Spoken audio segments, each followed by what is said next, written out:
Paulie, just tell us a little bit about the Maximilians wines and the wines you make and how the wines have been in the past and where you're looking to go from here. Yeah, it's a function of our climate and everything else here. Being cooler, the grapes are naturally lower in sugar at maturity. The Cabernet, for example, we often don't get fully ripe until end of April, first week in May. So we are making a more European style, lower alcohol, lighter body in general than warmer regions like the Barossa or McLaren Vale. But certainly with the structure and tannins, everything else that will hold them for 20 years. So the Cabernets are our flagship red. We've done a few blends, and the Chardonnay would be our flagship white. The Chardonnay, again, is a variety I believe benefits greatly from timing oak, and we've done a few vintages with differing oak levels, oak regimes, lease during that sort of thing, and I think the more I see, the more I think the traditional French ways really have a positive effect on a Chardonnay wine. Use good quality French oak, lees stirring, barrel fermentation, all these things add dimensions to the wine. They help it live and just make a better product. But the trade-off there is you at every stage, with every extra input, you're adding dollars to the final price of the wine. Okay. So you're trying to find the balance with saleable product, but at the right price. Yeah, so. Of course.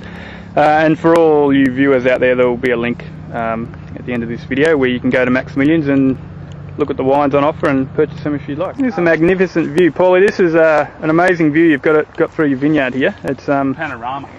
We just love the Adelaide Hills. It's a brilliant spot. So, as we said, this Cabernet will probably be harvested around about mid-April. If we look here, we can see the berries at what we call about a pea-sized stage, and the Cabernet is one of the later ripening varieties, especially up here in the cool Adelaide Hills. So this won't be ready to harvest until probably another 3 months. Yeah. Or so, towards the end of April, as Paul said, and maybe the first week in May. So they've got a bit of growing to do yet. And when will they start colouring up? They'll probably start colouring up in about another 4 to 5 weeks, and that'll be going through veraison. And what sort of, obviously there's a big push for growing grapes organically, so minimal use of chemicals for both herbicide and fungicide for the vineyard. I'll go to Paulie now. What are your management techniques in a vineyard? And I know you try and minimise everything as much as possible. Yeah, absolutely. For two reasons: the cost of the actual chemicals themselves, and also the benefits on the vineyard and the culture in the soil and the beneficial insects. But I guess you could say as well, there's a third reason: it's my time and labour, hours in the tractor, that sort of thing. So it's less work for me, which is a good thing. Less pollution, less diesel, less wear and tear on machinery, but also less chemicals. So our under vine here, you can see there's a fair bit of grass still present. We just spray once a year, and the weeds under vine are our major concern with that. We'll spray a Roundup or similar. But already you can see a lot of it's just native grasses, and there's not actually a lot of weed under vine. That's one of the benefits, I don't think, that's been promoted enough of minimal spraying, is that the natural grasses actually really outcompete the what would you say, the weed species. Yeah. If they're left less to less desirable thistles, and yeah. And but you'll also notice that under vine, a lot of the grass there is actually not green, so it's not active, so it's not using much water. So that's a good thing for summer, having weeds that will die off in summer, so that the vines can use all the water. Yeah. Which is a big thing. And in a region like the Adelaide Hills, which is classed as cool climate, and rainfall, what's the rainfall here? About 1,200 mil per year. Yeah, up to. And that's at the high end. But most of it falls in winter. You don't get a lot of summer rainfall. Traditionally not. typically you'll get one good burst, like we got a couple of weeks ago here, where we had 2 inches. So it's always nice to get those top-up rains. And like Sarah was saying, we prefer to get them after the spring is really finished. Once summer's kicked in, all the grass starts to die off, and those top-up rains then don't go so much into feeding the grass, keeping it going, and it'll compete with the vines for water.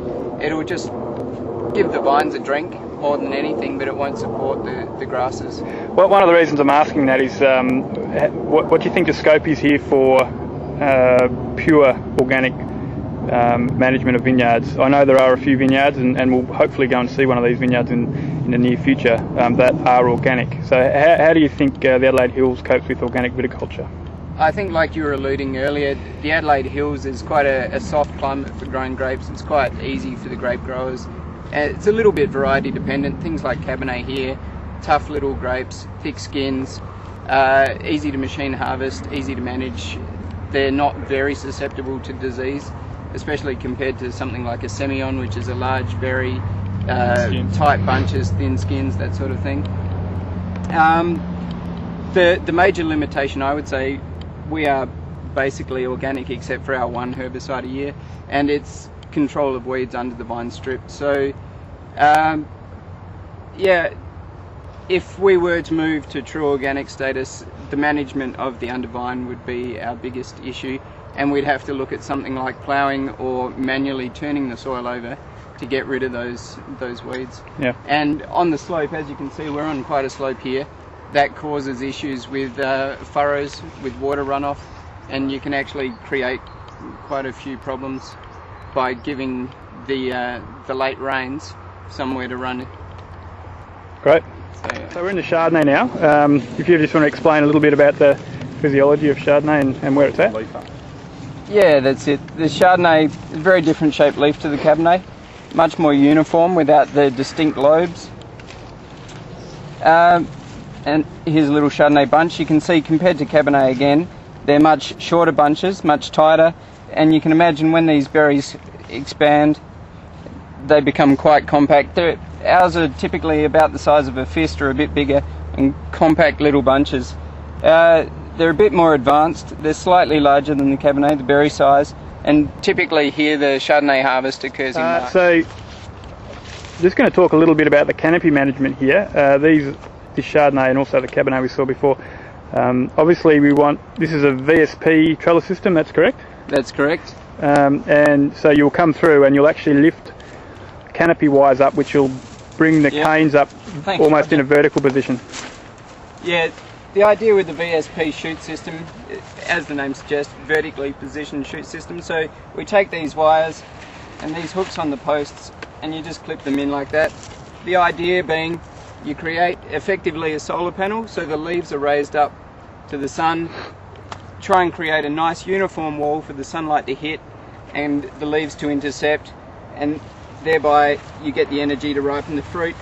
Ideally, we'd be looking for something where the fruit hangs down a bit, away from the bulk of the canopy, is exposed. It's good for airflow around the bunches, as I said with the Cabernet, which helps minimise disease pressure. And also a bit of light interception is good for ripening. And also you don't want sunburn or anything like that, obviously. That's the main reason for leaving leaves on this side, be to try and avoid sunburn on the fruit. Yeah. So. Fantastic. Well, thanks very much, guys, for your input today on this. Down low, indicating danger. this very first episode of Wine Blokes TV and one wine chick. I hope, as I said, it's New Year's Eve. I hope everyone has a fantastic New Year's. And this is, I suppose, the first of a vintage diary that will be working through vintage, and I'm going to be going and doing vintage in Western Australia, as I mentioned before, and hopefully give you an insight into the inner workings of a winery during vintage and a vineyard. Thanks very much, guys, and we'll see you next time on Wine Blokes TV.